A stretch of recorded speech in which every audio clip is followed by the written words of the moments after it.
science story, huh? These NYU scientists, I felt right. But I was so And I just thought, well, I had figured it out. It was that golden moment. Because science was on my side.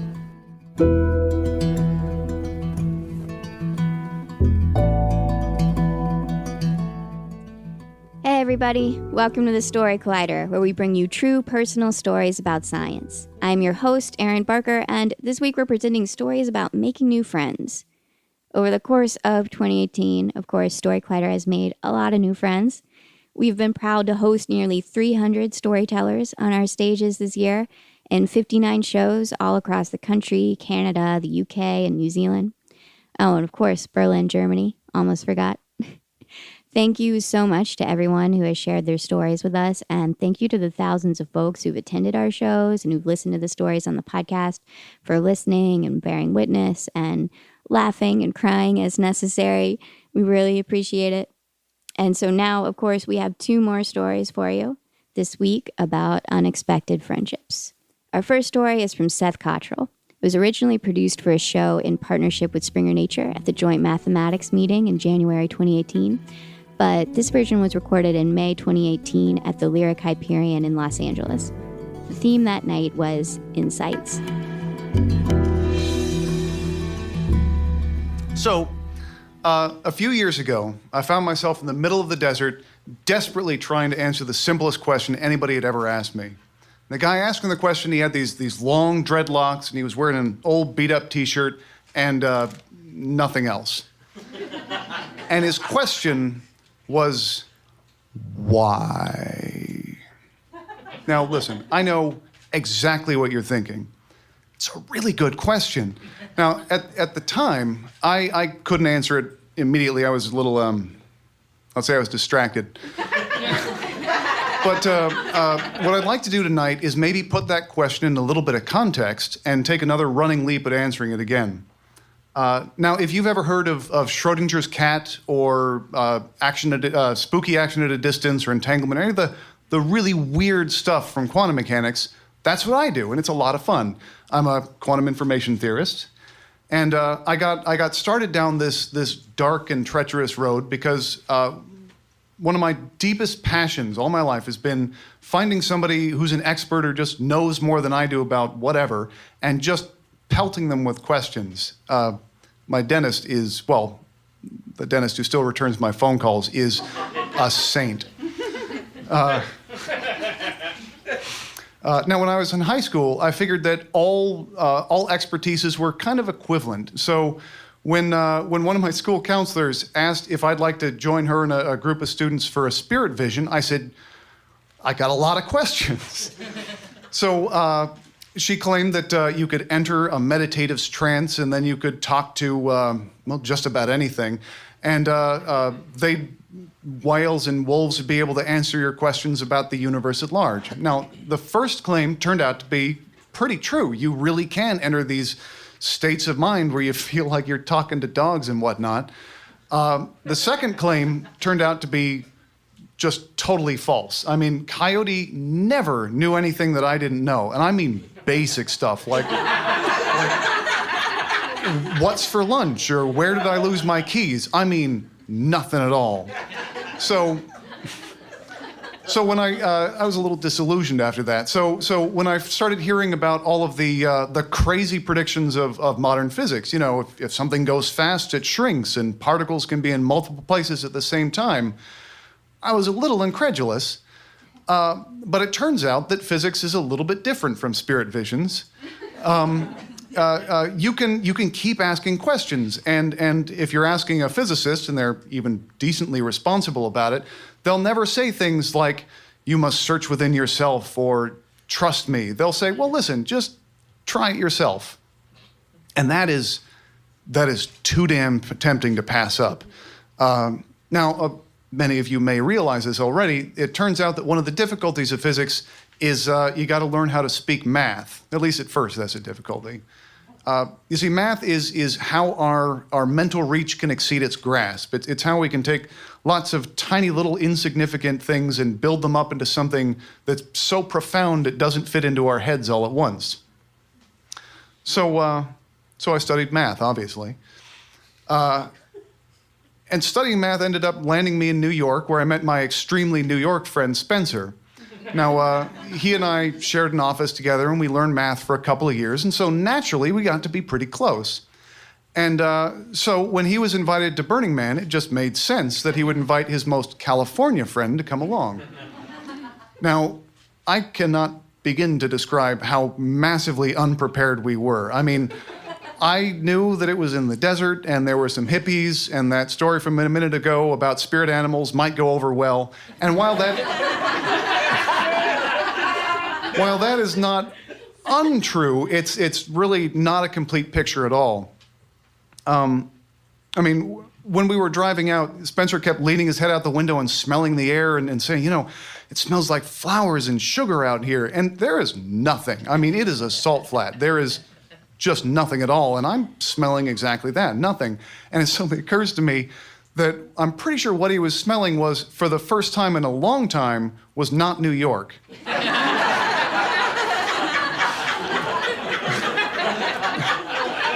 Now, if you've ever seen a native New Yorker in a Walmart for the first time, it's amazing. I mean, you can almost hear David Attenborough in the back of your head. So suffice it to say, we were massively unprepared, but our lack of preparedness really complemented each other. For example, I remembered to bring instant coffee, which it turned out to be very important, and Spencer remembered to bring food and shelter and water. I mean, I would have figured it out after a couple of days, but it was really good that he was there. Now, Burning Man has a long-standing tradition of giving back to the community. They call it a gift economy. Basically, you show up and you give stuff to whoever happens to be wandering by, usually services instead of stuff. Now, we couldn't fix your car, we couldn't cook a meal without a can opener, but what we could do is talk for a really long time about our research and what we'd been studying. And I've been harassing people with questions for my entire life. I figured, hell, maybe other people want to do the same thing. So we picked a particularly empty patch of nothing, nailed some wooden stakes into the ground, and duct taped a red piece of cloth to it for shade, and nailed up a little sign that said, "Ask a mathematician, ask a physicist," and just sat there to see if anything would happen. And I mean, the environment out there is exactly as unpleasant as you imagine it is. I mean, there's a hell of a lot of sun. Every time the wind blows, it kicks up these stinging dust storms, so everyone's wearing goggles and these gas mask filters. I mean, it's awful. But despite that, we had just this constant stream of people showing up at the booth and asking questions. And I mean, we met just this massive variety of people. We met, geophysicists, engineers, a couple of naked people, some shamans. I mean, just ran the gamut. The very first person who showed up, first day, had this amazing juxtaposition of this very festive, happy hat and the saddest face I've ever seen in my life. This guy saunters up and he says, "You guys, how do I find the love of my life?" Had not seen that coming. Now, the obvious answer, the correct answer is, dude, you gotta go out and meet everybody on Earth. Now, presumably, one of those people is gonna be the love of your life. Now, he was a pretty reasonable, rational fellow, so he decided that seemed a little bit unfeasible. So we did a quick back-of-the-envelope calculation and agreed, yeah, no, that's probably not a best idea. But luckily, we had some math in our corner. There's a very old math problem called the secretary problem, or in this case, a little bit more applicably, the fussy suitor problem. And it allows you to find the best of n things when you encounter them sequentially, when you don't necessarily know what best is. And by the way, thing could be anything. It could be pogs, or Beanie Babies, or human beings with souls and life stories. I mean, anything at all. So it turns out that there is an optimal solution. You pick out n people, doesn't really matter who, pick out n people, date the first n over e of them, that's about the first third, and then immediately marry the first person after that third who you like better than any of those first people. By the way, this doesn't come up a lot, but it turns out that this algorithm works a hell of a lot better. Firstly, if they say yes, and if they don't find out about the algorithm.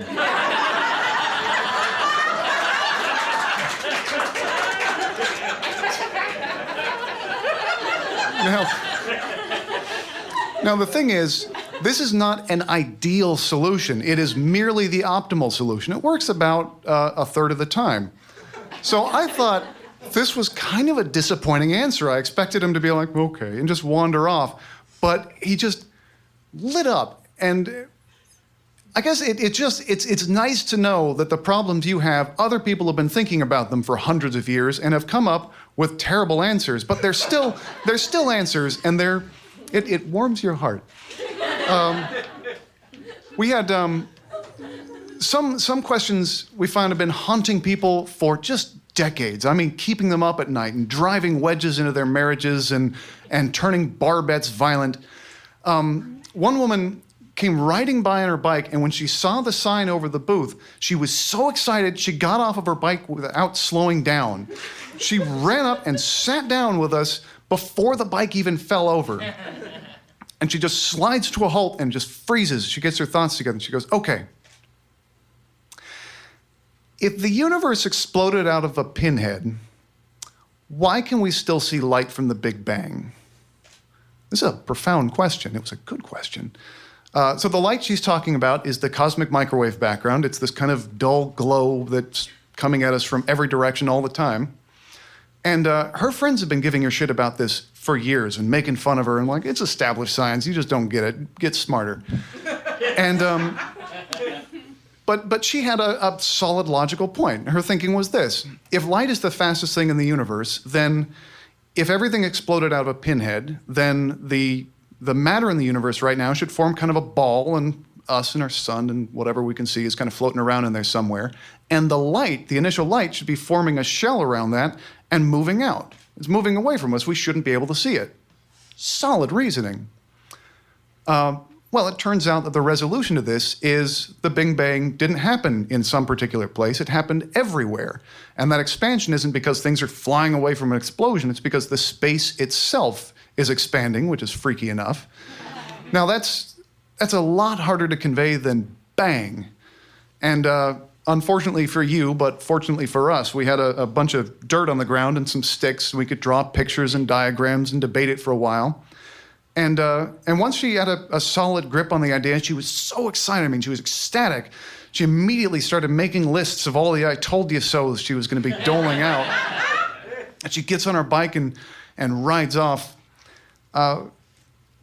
Learning something new and profound and true about the universe, it's good for your soul, but it feels so much better when it means that somebody else is wrong.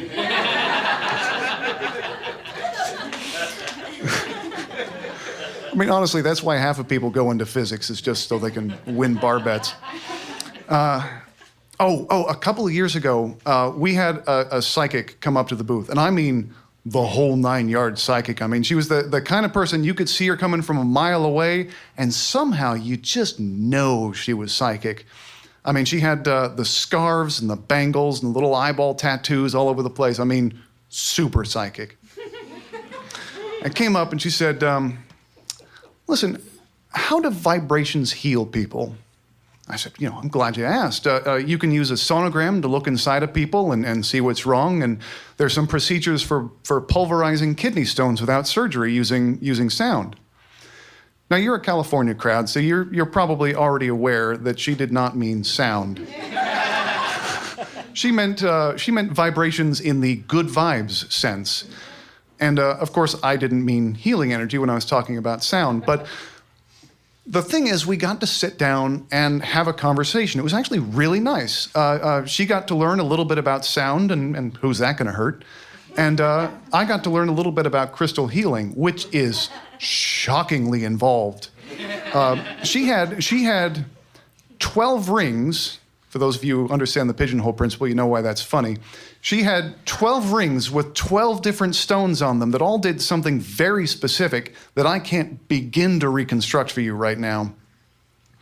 But I really like talking to people that I just categorically disagree with, if it's a friendly conversation. It really underscores the fact that what is true almost never has anything in common with what sounds true or even what's reasonable. I personally fervently believe that an incomprehensibly long time ago, the Earth was populated by giant bird monsters that all died out in a fiery death when a mountain fell on Mexico. And the things I've learned about quantum theory are so massively batshit, I don't even bring them up in public anymore. So compared to that, believing that tiger eye grows wealth and that I think it was fractured quartz does a good job of storing positive energy, that's pretty tame.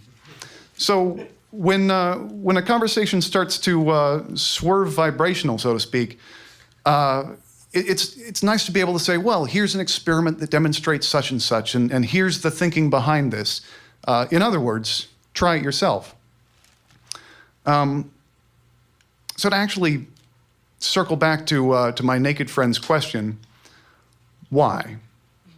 Well, I like to wander around in public and just talk to people about math and science and physics in public parks or subway cars or in the middle of the desert, if the case may be. And I do it because it humanizes the whole experience. We're not talking about these wild eldritch symbols and abstraction. We're talking about here and now, this stuff, where we are.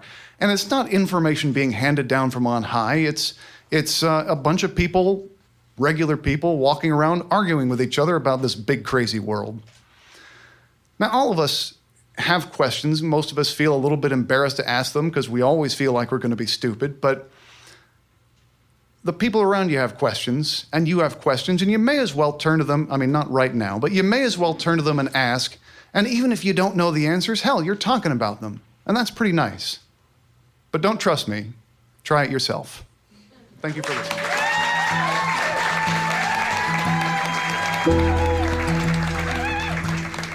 That was Seth Cottrell. Seth received his PhD in mathematics from the Courant Institute at NYU. His research is in quantum information, and he teaches at Southwestern College in San Diego. For 10 years, Seth has talked to complete strangers about math and physics and written about it at askamathematician.com. His new book is Do Colors Exist? And Other Profound Questions.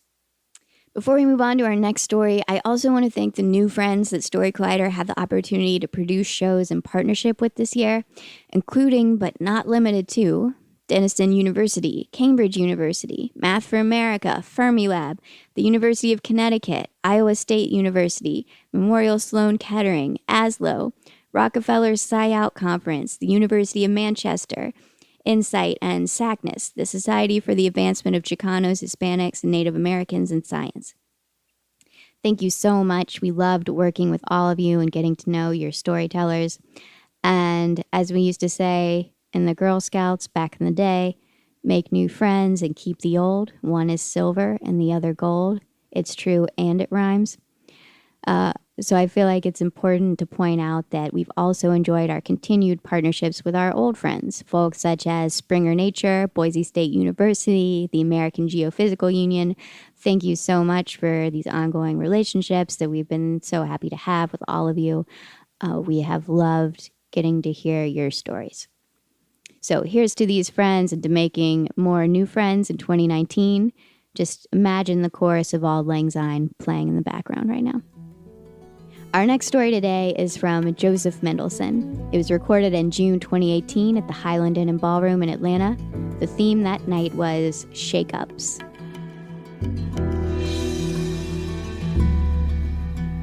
Well, as you heard, I'm a herpetologist, and it appears that around first grade I figured that out, and nothing ever changed, right? So I had a lifetime goal at age 8 or whatever that was, and a plan around age 30. Something like that. But so I grew up obsessed with these things, and learned about them, caught them, all this sort of thing. And by the time I'm in high school and college, I'm reading these monographs of these people that just knew written by these people who knew so much about a group of lizards or a group of frogs or an area on the planet or something. And I knew I had to be that person. I had to be that person that documented a part of the world that people hadn't documented before, to find species unknown to science, right? And then I got my opportunity after college. So my first year of graduate school in 1989, my advisor arranged to send me to a remote coffee plantation in Guatemala to do exactly that. So the Mayans had been living there for millennia, of course. So the place was populated, but the entire slope of the mountain range called the Sierra de las Minas had never been documented biologically before. So my job was to document the reptiles and amphibians. This was it. This was my dream come true. And so I spent the entire winter studying the biology of everything I could find about Guatemala, and especially that area. Of course, there wasn't much about that. And then the day before the trip, literally the day before the trip, my advisor comes up and hands me some paper topographic maps of the area. And I said, these are great. I've looked everywhere. I haven't been able to find anything like this. He goes, yeah, they're illegal. And he said, don't let anyone know you have these, right? Because they're going to assume that you're going to give them to the insurgents in the war. There's a war going on. And so don't let anyone know you have them. Don't let anyone see them. And when you come back, don't bother bringing them back. Just burn them. Okay? And then as he walks out of the room, the last time I saw him for 4 months, he points at my boots. He goes, oh, and get rid of those military-looking boots you always wear. They look too much like military. He said, go get something like a tourist would wear. So hours before my flight, I went to REI and bought these brightly colored hiking boots, assuming they would fit, well for the entire summer. And I fly down there with all my gear, long, awkward conversation of how I got out to the coffee plantation. And I got there, and I wasn't expecting a parade to welcome me or anything like this, right? But I assumed that somebody knew I was coming. And the truck stops, and I look around, and the driver kind of goes like this. Oh, I forgot a really important point about all this, and that is I didn't speak a word of Spanish. Right? What could go wrong, right? The driver kind of pointed, and I thought, okay, this is it. I started taking my stuff off. I'm like, here. He's like, okay. Then they drove off, and then a woman that I assumed was a cook for kind of a main house kind of thing I saw was the only one who seemed to have any idea who I was, and she pointed to this. It wasn't a room. It was like a cinder block alcove, and that was my space. It didn't have a door or anything. That was my home for the summer, and that was it. And I sat around expecting someone to say hi, maybe show me around a little bit, something like that. Nothing. So the next day I start just wandering around this coffee plantation, looking for snakes and lizards and things like this. That's what I do. And I found a few things, and I realized real quickly that speaking Spanish wasn't the problem, because most of the people there also didn't speak Spanish. They spoke Quechua Maya, the local dialect, which of course I didn't speak either, and they didn't speak Spanish either. So I'm double lost here on communications. And so I'm trying to be as friendly as I can, and I'm pantomiming, grabbing things, looking for things, right? When I had something in a container, I would show them a lizard or a frog or a snake or something and say, pantomime, looking for these things. And aside from the obvious communication fiasco, right, the other problem I realized real quickly is that virtually no one would talk to me or even look at me. So I'd walk down trails, and I'd see people coming down the trail, and invariably the same thing would happen. They'd stand to the side and stare straight at the ground and wait till I passed. If I stopped and tried to say hello in Spanish or anything else, they would just stare at the ground until I left, and then they would get on the trail and walk again. So nobody would talk to me. That was unnerving, to say the least. And this went on for a month. And then I was finding animals and doing the best I could, doing this sort of thing. Unnerved the entire time. And I finally realized, I said, I've got to get off of the plantation and get higher up on the mountain for my surveys, for my work I'm supposed to be doing. And I couldn't figure out how to get up there. And when I tried to ask people, I got the impression that you can't go up there. And then one day I found a trail that I hadn't seen before. So I took the trail up, and I go up, and I just go straight up the side of the mountain. This is perfect. And I get up there, and there's a village up there I didn't know about. It wasn't on my illegal maps, right? There was this little encampment of the village at the end of this trail. And the second I saw it, I could tell these people aren't from around here. I didn't know where they were from, but they're wearing the traditional super brightly colored hand-woven Guatemalan indigenous clothing that no one down at the bottom of the coffee plantation was wearing. And then the most amazing thing happened. They were nice to me. They came up and we couldn't speak at all, of course, but they were smiling and pointing at things, and I'm showing them things, and realize everybody in rural Guatemala has a machete. So everybody has a machete. I had a machete, right? So we're comparing machetes and things like this. And I somehow got across that I would like to come back here, and I felt welcomed. And then I went back down the mountain, and I packed up all my gear, and I came back up next time I possibly could. And I somehow got their implied permission that I could set up a little camp outside of their village. I didn't want to bother them. So outside their village, I set up a little tent and a stove. And the first night I'm making my dinner, I boiled some rice, and I had this whole cluster of men and boys standing uncomfortably close to me. I'm sitting on a stump with my boiled rice, trying to offer rice. No one wanted any rice. And they just sat there staring at me the entire time, and I ate my rice, and then when I was done with my rice, they all went away. And then one of them came back and gave me 2 snakes that he'd killed in the cornfields with his ever-present machete that day. Tragic end for those snakes, but really important specimens for a collection. So I was really grateful. And these were interesting snakes, too. It's not something you see every day. And then I sat down, and then everything was beautiful for the first time ever. Right? I'm sitting on this stump, and literally someone down the village was playing a marimba inside a hut. So there's this music going. I watched the sunset, and I realized this is the first time I've been relaxed and happy. At this point, I was at the 2-month mark. And so I went out at night with my headlamp looking for frogs. That's what I do, right? And I was finding really interesting things. I came back, and the next night they brought me more dead snakes from the cornfields and stood around me uncomfortably while I ate my rice.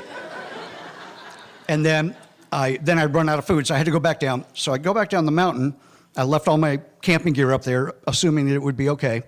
And I go back down the mountain, and all of a sudden the plantation manager, who had not said a word to me in 2 months, the only reason I know who he was is because he rode around in a truck with a phalanx of machine gun armed bodyguards with him. That's how I figured he must be kind of the manager guy. As soon as I got back down to my alcove, he cornered me and starts yelling at me in Spanish. And the gist I got out of this was that I know where you've been. You've been with the rebels on the mountain. Those are bad people. Mala gente, mala gente. He kept saying that. Don't have anything to do with them or you'll get killed. That's what he was telling me. And so now I'm conflicted, right? Those people were nice to me. And now this guy who hasn't said a word to me in 2 months is yelling at me about the people that were nice to me. So he finished yelling at me. I'm sure I missed a lot of important details. And I go and I sit down and start packing for my next trip up the mountain, right? And so the next day, I packed even more food so I could stay for longer. And I go back up the mountain, and I get up there, and all my tent, my stove, and everything's perfect. No one had touched anything. And there wasn't anybody there. I couldn't find anybody. And finally, I saw someone kind of run between 2 huts or something. I was like, okay, there's someone over there. No one brought me any dead snakes. I ate my rice all by myself. Dark came. I went out and looked for frogs. Then next morning, I woke up and looked around, and still no people, except once in a while I see someone zip between a hut. And I spent the day out walking around. And while I was hiking, I realized, I said, something changed, okay? I think somebody told these people that I wasn't who I said I was. That's what it felt like. And I kept thinking about it by myself, just thinking. And I finally realized, I said, maybe I'm a CIA agent with the lamest cover story ever, looking for frogs, right? I'm pretty sure they haven't tried that one in Syria. And then I suddenly realized, I said, okay, but I've got to go. I mean, I was, of course, uncomfortable and unnerved, but also I realized I was also being completely disruptive to this village. Clearly, they were hiding from me. The whole time I was there, they wouldn't come out of their, they'd either gone or they wouldn't come out of their huts. I didn't know where anybody was. And so I realized this is just not okay. So reluctantly, I decided I've got to leave this study site and go down the mountain and not come back up here. It took me 3 trips to get all my stuff up there. I went down in one trip, so I left everything that I thought naively might be useful to people. Maybe it's still sitting there 30 years later, I don't know. And I'm walking down the mountain all day thinking about this, and realizing, I said, something's going on here. People are scared of something, and whatever that is, it's bigger than me. And I started thinking back through other things that had happened in the summer that I hadn't ever really been able to figure out. Like on the drive out to the plantation, the machete-hacked body that was on the side of the road that no one stopped for, including our truck or the truck behind us. I thought, no one stopped, and that's a horrible thing to see, right? And I thought about the... One day, the trail stopped at a river, and it came out the river opening, and there was a whole group of women standing in the river washing their laundry. And as soon as they saw me, they bolted out of the river. The ones that had babies grabbed the babies off the bank and ran, letting all their family's clothing wash downstream. And I thought, that's not okay. That's unnerving. And then,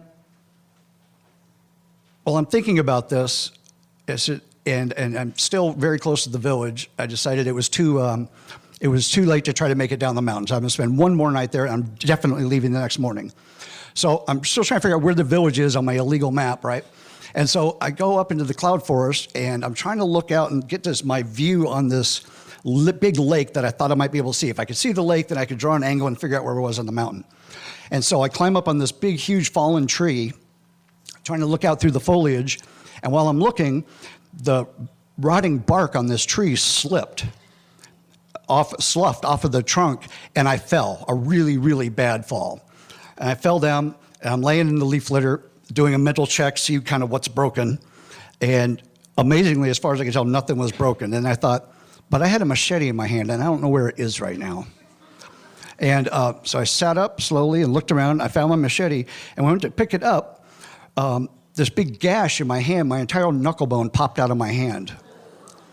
And like the expedition leader, swashbuckling hero I wanted to be, I passed out. Boom. Instantly fainted, like a cadaver in the leaf litter. Rip Van Winkle, the whole thing, you know. I don't know how long I was passed out, but it probably wasn't very long. But it shook me up pretty badly. And I woke up and I said, you know, quite literally, I can't overemphasize this, nobody in the world knows where I am right now. And that's not a good idea. So I went back to my camp, sitting in there now really badly shaken up and realizing I got to get out of this village. And then it started to rain right at sunset. There was no marimba, of course, nothing like that was happening. But it's raining, and it's like, oh, dude, the frogs are out. I got to go catch frogs, right? So I put my wrecked hand in a plastic bag and kind of tie it off with something. I figure I could kind of baseball mitt some frogs with that. And I go out with my big, powerful headlamp, and I'm looking for frogs and found some interesting animals. And on the way back, it really started raining super hard. It's like 1 o'clock in the morning or so now. And if you wear glasses, you know when it's raining, you can only look straight down, even with a hat. And so I'm looking straight down, and along the way, I missed a fork in the trail that I didn't really know about. And so instead of going to my camp, it took me right down smack into the middle of the village. So there I am at 1:30 in the morning with this big, powerful headlamp looking around and, you know, shining through the wooden slats of all these huts. And I could hear people inside becoming disturbed, and I thought, oh, I'm waking everybody up. This is so rude. And then I started hearing the nervous tinging of machetes, which is not a pleasant sound. And then I heard a gun cock, and then I saw a barrel come through the slats, and I realized, okay, this is beyond rude here. Okay, this is a whole different problem. And so the only thing I could think of to do, and I will never forget this for the rest of my life, because I'm convinced it saved my life, was to scream at the top of my lungs, "Gringo perdido, no hay problema. Gringo perdido, no hay problema. Rana, sapo, culebra." That translates into lost white dude, not a problem. Frog, lizard, snake. That's all I could say. And then I turned and ran through a space between two huts and clawed my way up in the rain through this cornfield and finally found my tent and lay there just absolutely petrified at this point, convinced that the village was going to come kill me in my tent. And my hands throbbing and all messed up. And the next morning I bolted down and started thinking again about the body on the side of the road and the women in the river and what everyone was so afraid of. And when I got back at the end of the summer, I was there for 3 months. And when I got back at the end of the summer, I realized maybe instead of just reading about the biology of this area, maybe I should read about the socio-political history of Guatemala, which I had not done. And this war that had been mentioned casually, I was in the middle of it. I thought wars looked like World War II.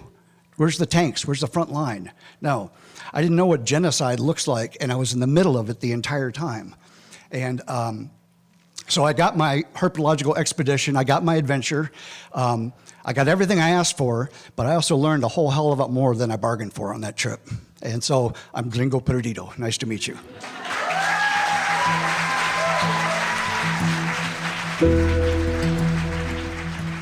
That was Joseph R. Mendelson III. Joseph has been studying amphibians and reptiles for more than 30 years, concentrating mostly on Mexico and Central America. Most of his work has involved evolutionary studies and taxonomy, including the discovery and naming of about 40 new species. Formerly an associate professor in biology at Utah State University, he is currently director of research at Zoo Atlanta and adjunct associate professor of biology at Georgia Tech University, where he teaches regularly. He is also past president of the Society for the Study of Amphibians and Reptiles, the world's largest professional herpetological society. The Story Collider is grateful for the support of the Tiffany & Co. Foundation and of Science Sandbox, a Simons Foundation initiative dedicated to engaging everyone with the process of science. The Story Collider is directed by Liz Neely and Aaron Barker with help from our amazing team. The stories featured in today's podcast were from shows produced by Audrey Kearns, Joseph Scrimshaw, Mesa Salida, and Emma Yarbrough, with help from me, Aaron Barker, Shane Hanlon, and Kelly Vinyl. The podcast is produced by Zoe Saunders. The theme music is by Ghost. Special thanks to the Lyric Hyperion and the Highland Inn and Ballroom for hosting these shows, and to all of the new friends that we've made this year. Thanks for listening.